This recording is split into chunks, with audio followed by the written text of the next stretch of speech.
ৰাজ্যত মেট্ৰিক আৰু উচ্চতৰ মাধ্যমিকৰ শিক্ষাৰ্থীৰ বাবে আহিছে বিগ ব্ৰেকিং নিউজ। কেইবাটাও ভাল খবৰ। এইবাৰ ছাত্ৰ ছাত্ৰীক অতিৰিক্ত নম্বৰ দিয়া হৈছে। শেহতীয়াভাৱে আহিছে এটা গুৰুত্বপূৰ্ণ খবৰ। ইপিনে শিক্ষামন্ত্ৰী ৰণোজ পেগুৰ বৃহৎ ঘোষণা। এই ভিডিঅ'টোৰ মাধ্যমেৰে উপস্থাপন কৰা হৈছে। আহক আজিৰ ভিডিঅ'টো আৰম্ভ কৰোঁ। দশম দ্বাদশ পৰীক্ষাক লৈ এইবাৰ শিক্ষামন্ত্ৰী ৰণোজ পেগুৱে গুৰুত্বপূৰ্ণ মন্তব্য প্ৰকাশ কৰিছে। সবিশেষ আপোনালোকক জনাব বিচাৰিছো। মেট্ৰিকৰ পৰীক্ষাত দশম শ্ৰেণীৰ পৰীক্ষাটো বিলুপ্ত নহয়, দশম শ্ৰেণীৰ পৰীক্ষাটো থাকিব। কিন্তু আমাৰ এটা সময়ত দশম শ্ৰেণীৰ পৰীক্ষাৰ যিটো গুৰুত্ব আছিলে ইতিমধ্যে এতিয়া সেই গুৰুত্বটো নাইকিয়া হৈ গ'ল। গতিকে দশম শ্ৰেণীৰ পৰীক্ষাটো থাকিব, কিন্তু গুৰুত্বটো দ্বাদশ শ্ৰেণীৰ বেছি হ'ব। আৰু ইতিমধ্যে দ্বাদশ শ্ৰেণীৰ পৰীক্ষাটোৰ গুৰুত্ব বেছি হ'লেই মেডিকেলত আপুনি দ্বাদশ শ্ৰেণীৰ পাছত যাব।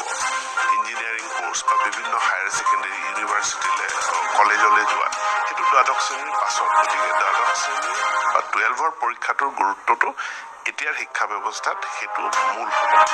এইবাৰ জনাব বিচাৰিছো মেট্ৰিক উচ্চতৰ মাধ্যমিকৰ শিক্ষাৰ্থীৰ বাবে আহিছে সুখবৰ। ছাত্ৰ ছাত্ৰীসকলক অতিৰিক্ত নম্বৰ প্ৰদান কৰা হ'ব। মডাৰেশ্যন বা নৰ্মেলেশ্যনৰ জৰিয়তে বৃদ্ধি পাব নম্বৰ।